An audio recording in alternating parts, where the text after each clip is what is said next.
What does China have? I mean, the country used to flaunt its cheap labor, but China's population is shrinking and aging way too quickly. Vietnam and India, on the other hand, offer skilled and cheap labor. China also used to have a huge steel manufacturing industry that supplied crucial material to the entire world.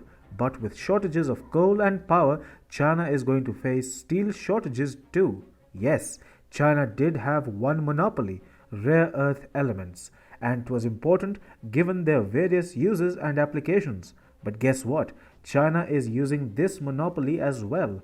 Hi and welcome. You are watching TFI Global, the foreign affairs and geopolitical analysis arm of the TFI Media Group. I am your host Sanbir, and in this video I will give you an in-depth view of how China's monopoly over the rare earth elements is about to doom in the coming days. Let's begin.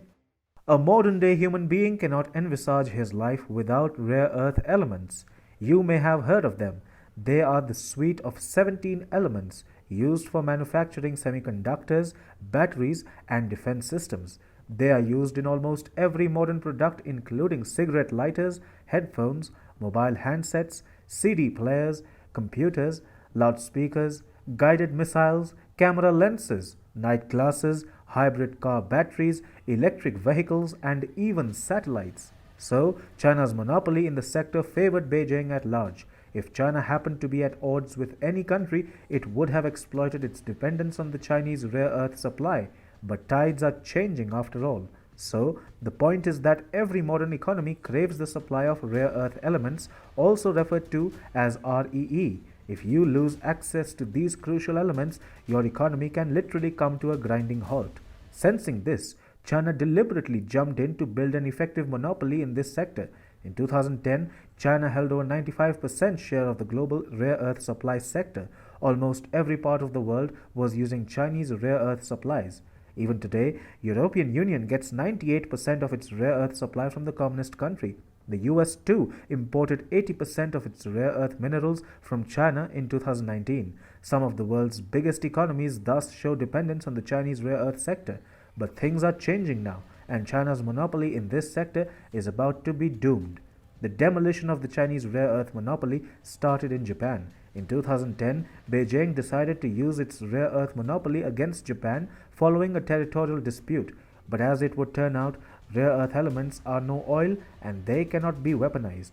After being cut off from the Chinese rare earth supplies, Japan searched for alternative options. Soon, supply chains were built outside China as the Japanese Ministry of Economy, Trade and Industry introduced the initiative coined as Escaping China.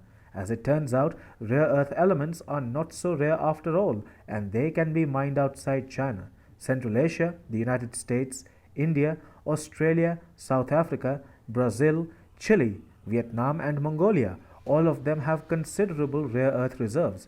By exploring alternative options and investing in the rare earth sector, Japan managed to shed its dependence on China. By 2017, Japan was importing around 30% of its rare earth metals from countries in Asia other than China. It is because of Japan's initiative that China's share in the world supply dropped from 95% in 2010 to less than 70% in 2018, and till date continues to fall further. Today, China's share in the world's rare earth element supply has come down to 60% and is going to decline further as the world prepares to kick China out of the world's rare earth supply chain. Meanwhile, China's major enemies are determined like hell to end Beijing's monopoly in the rare earth sector. Japan has already played its part in breaking the myth of Chinese monopoly in the sector, and now other Quad members too are chipping in. In the United States, there is bipartisan agreement on ending China's rare earth domination. In January, two U.S. senators, Democrat Mark Kelly and Republican Tom Cotton, proposed a law that would aim to ensure that the U.S. can guarantee its rare earth minerals supply. Cotton said the Chinese Communist Party has a chokehold on global rare earth element supplies, which are used in everything from batteries to fighter jets. The senator added, ending America's dependence on the CCP for extraction and processing of these elements is critical to winning the strategic competition against China and protecting our national security. The US is also looking to set up domestic facilities for processing rare earth minerals instead of shipping them to China for processing. Meanwhile, the wave has also touched Australia as the country looks to make some big plans for ending rare earth dependence on China. The Australian government has identified rare earth elements as a strategic industry and has established funds for companies trying to enter the market. Recently, Canberra agreed on a $100 million project financing loan to the Yangibana rare earth mine located in Western Australia's Gascoyne region. The mine is being established by Hastings Technology Metals. The company is going to become Australia's second biggest rare earth exporter, next only to mining company Lynas Rare Earths, which is valued at $5.71 billion. Similarly, the EU is also trying to cut its perilous dependence on Chinese rare earth supplies. The EU had even set up the European Raw Materials Alliance in 2020, which released a plan last year. It encouraged governments and manufacturers in the EU to support mining and processing through subsidies and sales quotas.